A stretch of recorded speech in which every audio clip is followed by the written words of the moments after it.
What up, enemy fans? I'm back with another video reviewing the Orange Town arc of One Piece. Next arc's gonna be a little longer, around 10 episodes, so I need a lot more time to watch that. So tomorrow I'm gonna be watching it most of the day after I come home from town. Also, as soon as I'm done with this video, I'm planning to catch up on the old manga reviews for the next few hours before Rurouni Kenshin's episode 7 comes out. So yeah. Well, episode 7 officially releases on the News and Crunchyroll UK. I'm going to do a lot of manga reviews to try my best to catch up, starting with Kindergarten Wars. I'm going to catch up with all the chapters so far. And since the creator seems YouTuber slowed down on uploading 3 chapters a week. It seems like he's starting to upload 1 chapter a week.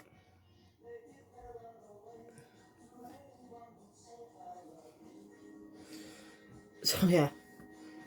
And that way I will come back. I also promise to do a review on Oshinoko, perhaps on Monday, since the first episode's over an hour long. So let's do that late in the afternoon, since I can't get High Dive on the PlayStation.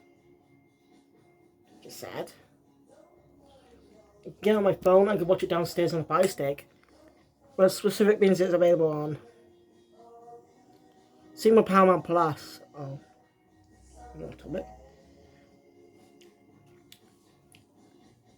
I want to detour a second, talk about Disney Plus and their strict content of anime. I think it's cool they're starting to get into the anime business now, properly. I mean, Marvel's had plenty of anime adaptations, 2 anime series, a few anime films. And,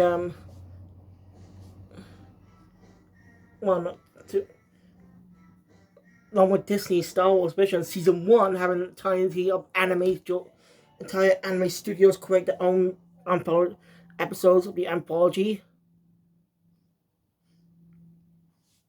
They also had the anime adaptation of Lilo and Stitch, titled Stitch. So they have dipped their toes into anime before and have distributed some anime, like Ghibli movies. As you know, the infamous one where Hayao Miyazaki sent over a samurai sword to Disney, telling them, don't cut anything from the film. He doesn't want anything censored. He wants the film to be natural. So I'm just saying, unlike how Disney's getting more into the anime business lately, mostly done to boost up their prophecy, mostly to boost up their content. They have anime stuff, content. Like, they can start by doing what Netflix does, having original animations.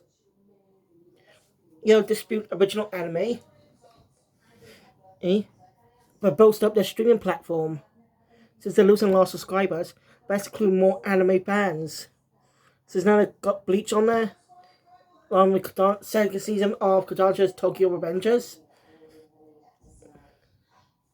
And an anime I'm not familiar much about, but I do plan to check out. They also have Summertime Renderer on there, which was a manga published in Shonen Jump. And the creator of it actually worked with Hirohiko Araki, the creator of JoJo's Bizarre Adventure. That's a true fact, actually. I learned it from watching Hamon Beats video about the assistants of Araki. I know it's not to do with One Piece, but I'm just saying, I hope Disney could include more anime. Start, stream more anime on their platform, like anime that's not currently streaming on any of the anime streaming platforms, like Funimation or Crunchyroll or High Dive. Like, any anime that's not available on any streaming site these days, or it's not available on any DVD, that's only be able to be watched through non-legal ways. Of course, my way is legal, of course, because it's just an app I downloaded. What I'm trying to say is, like, I think Disney should do that. Bring back old anime that are not available to streaming sites these days, and put them on their platform, like either a kid-friendly anime or on Star. Like how Pokemon seems like tied to Pokemon, most of the Pokemon series is able to stream on BBC iPlayer. Along with the English dub of Dragon Quest The Adventure of Dai, and the English dub of Yu-Gi-Oh! 7 is available on Sky Kids. So that's what I think they should do. I know this is nothing to do with One Piece, I just wanted to talk about this a sec. If that's okay with you. So yeah, that's what I think Disney should do. And get ready to bring back all their puppets, get more subscribers to just to get watch the anime that's exclusive to the platform, and well, make back lots of the millions of dollars they lost because of the crappy decisions they've been making lately. None of the films being box office flops, and the current news around the live action Snow White is not good. Trust me about that one. Just go look up news about it, okay? I don't want to talk about it. I just think it's stupid. I agree with a lot of people. It's stupid.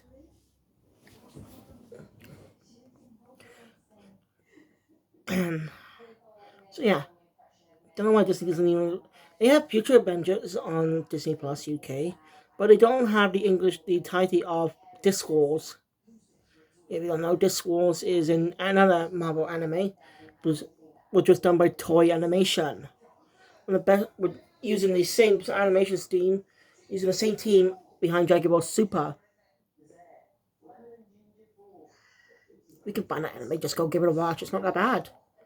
It's great characters.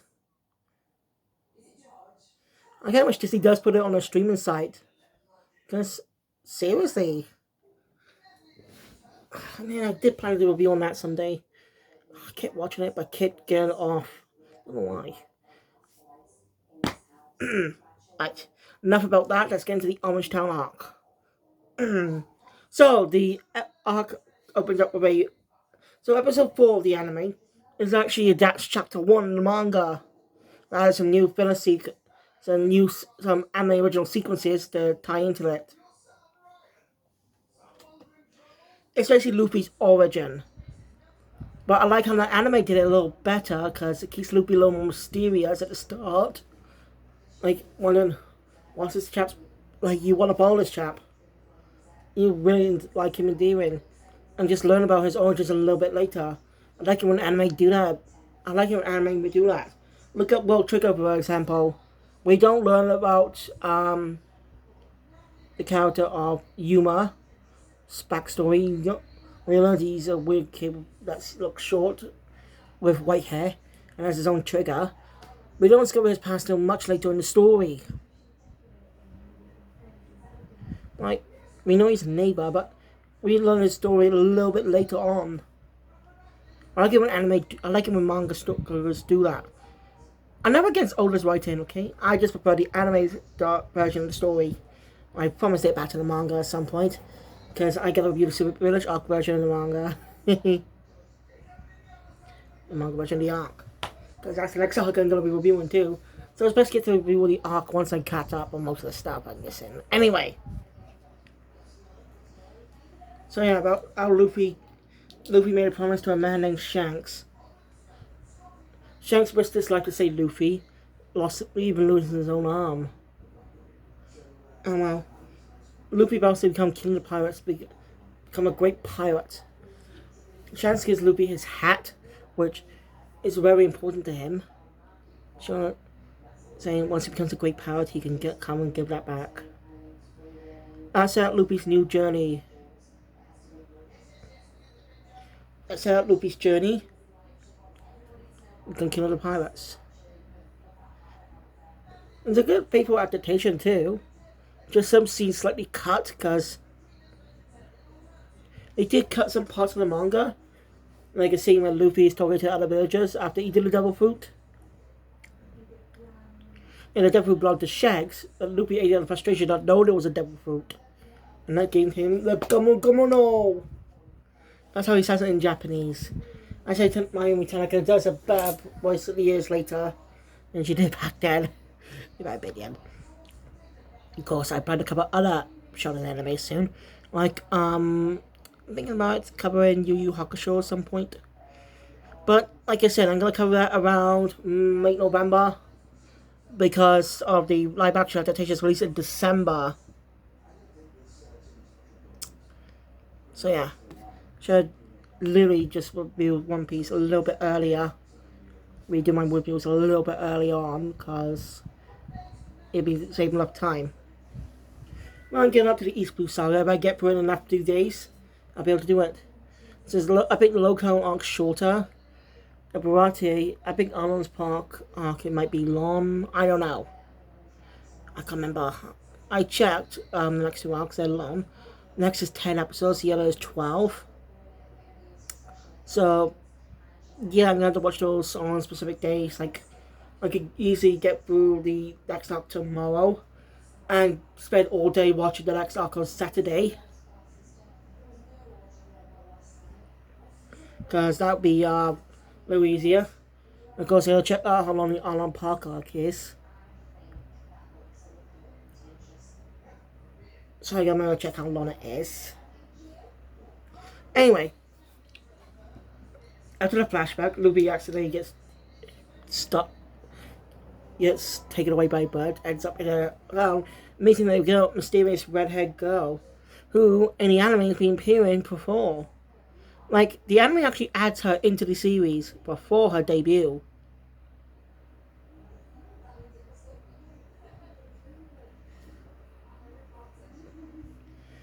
As at least Luffy takes out the three brutes who accidentally touched his hat. Luffy talks to this mysterious girl whose name is Nami, who's a brilliant navigator, but she feels she hates pirates after Luffy offers her to join. This town's under control by a man called Buggy, and Zoro accidentally tangles up three of his men, because he picks them up pretty easily. One Piece is just a special to me because it's one of the first uncut anime I ever watched properly. Like, I don't ever watch any uncut anime prior to that. I wasn't more interested in looking at the 4Kids dubbed in the Funimation dub for some reason. But then I just started watching clips on YouTube and just got into it, bought the DVD and watched it. Enjoyed it, bought the next one and the next and the next. Couldn't watch it all though because they didn't have them at the time. But now KGMB UK has more. Combined has more of them. I got some behind me. I'm thinking about showing them in the next video actually. Anyway, Nami kind of tricks Luffy into going with her. Actually, we meet Buggy the Clown, who has devil fruit powers. Better keep that mystery. I like to see this under a new perspective after knowing everything we know about the series, about the characters. And I'll get to another character whose powers were mysterious at first until we get there, which is part of the Alabasta Saga. So I don't know any other sagas, but I would say the next saga is the Skypiea Saga. If we come on the filler arcs with it.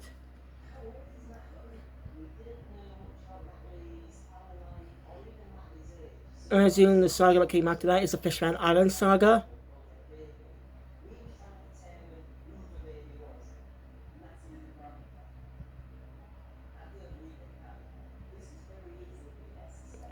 I don't know.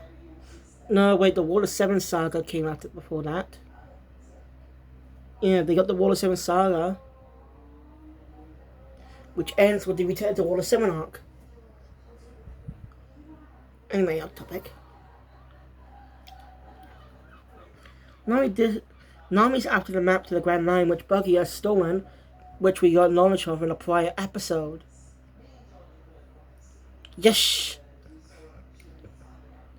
Now, some of the actors ain't bad, but compared to the dub voices, I like more the dub voices better for now.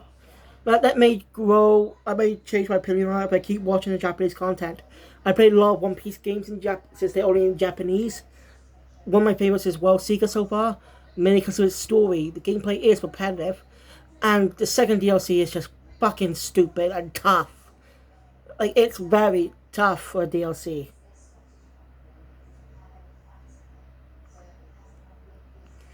I'm not joking, it is tough. Okay, that's the Sabo DLC. That one is tough if you play that game. Play that one. But if you don't like the gameplay, but I really recommend World Seeker for the story, not the gameplay. So you can actually just probably watch cutscenes. Anyway, Nami does initially plan to join pretend to be joining Buggy's crew so she steal the map and treasure. After Buggy threatens to kill Luffy, Nami tries to save her. She's skilled with a bow staff. And that can be split apart she can put inside her chest. Nami didn't really fight much in the anime, did she? She didn't really have fought much late about the stories until time skip. So yeah. At the time of calling, Gear 5 is still pretty new. We still not gotten the Gear 5's proper battle yet. Time. Anyway, Bucky orders his men to kill Nami, but they're saved by Zoro. Zoro ends up facing off against Bucky.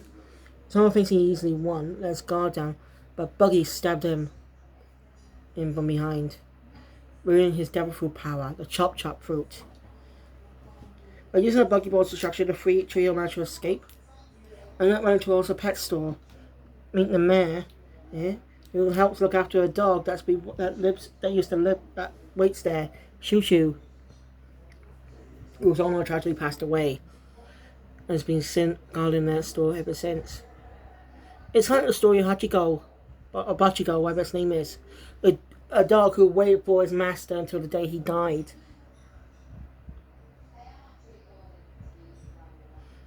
You can look more about the story online. I think it's called Hachiko or Hachiko, I can't remember.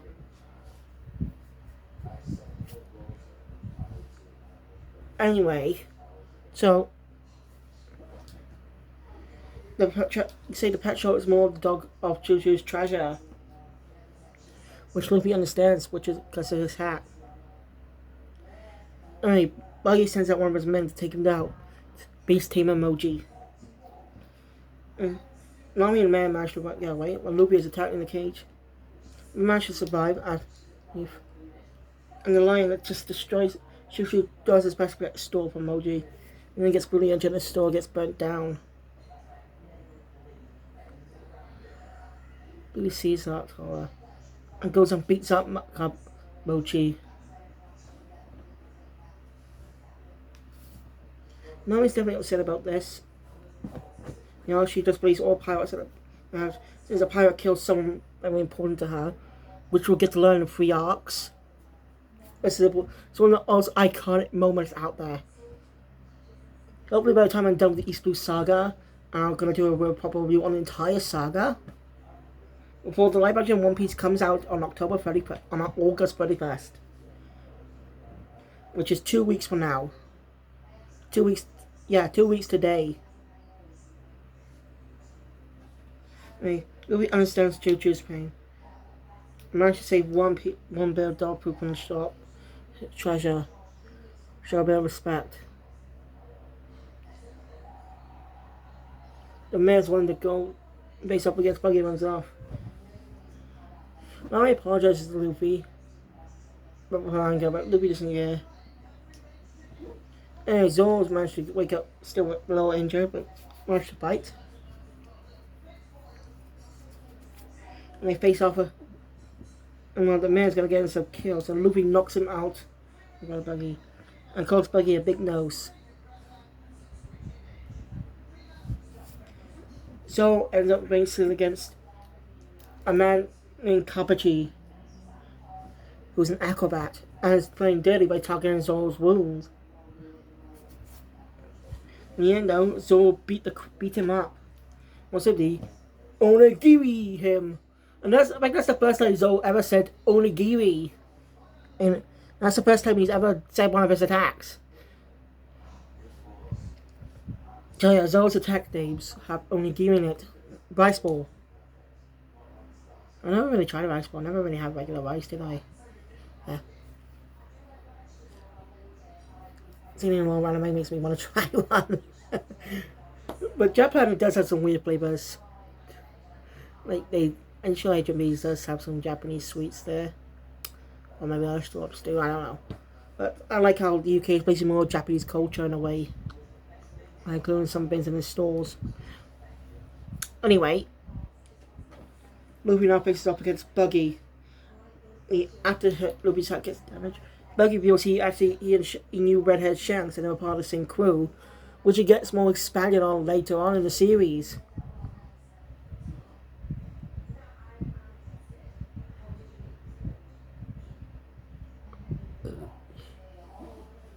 Buggy and Shanks were friends. Buggy blamed Shanks for him eating the devil fruit, the chop fruit. You know, it was a complete accident. So yeah. Hey, Buggy won't let anyone touch his treasure. That's when Nami has it.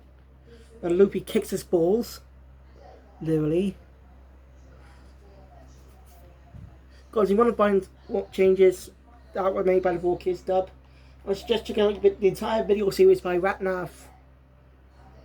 By Ratnath Talks Anime. Well, it was just Ratnath, and now he's rebranded it. So, if you're interested, go check out the video series. It lists all the changes 4Kids made to One Piece, from Romance Zone all the way up to post-Alabasta filler arcs.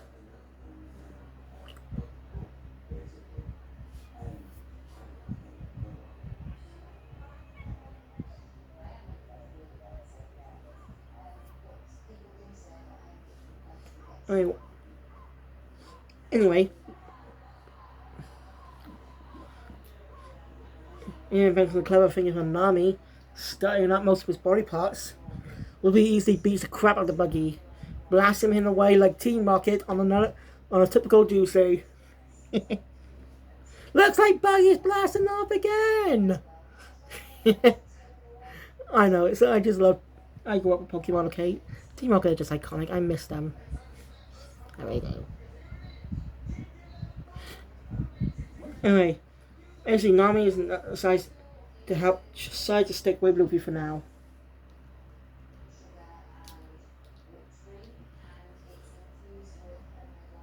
There's a trio set. I kind of chased out of the town by the townspeople who don't know what exactly happened. I think the man must have talked to him later on. Before you leave, I think we've seen. Now you got a navigator. The crew's going strong. I should get a tease for the next arc, introducing us to a long-nosed individual. No, the title of the episode is different in the Japanese version. The Liar of Justice, Captain Usopp. Or The Honorable Liar, Captain Usopp. In the dub. So that was the Orange Time arc. I spent a little bit of time talk about Disney Plus and stuff. Anyway, what anime do you think they should add? What manga do you think they should adapt as anime for the streaming platform? Because that'd be a good idea. Boast up the anime roster for fans. Like have their own section for anime. And in the comments down below.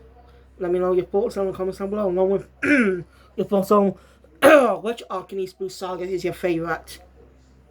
Thank you for watching. I'll see you all next time for another video. Also, you'll see you later for Rurouni Kenshin. Also, plan to probably review Chainsaw Man later. So we'll see. Killer Phoenix out.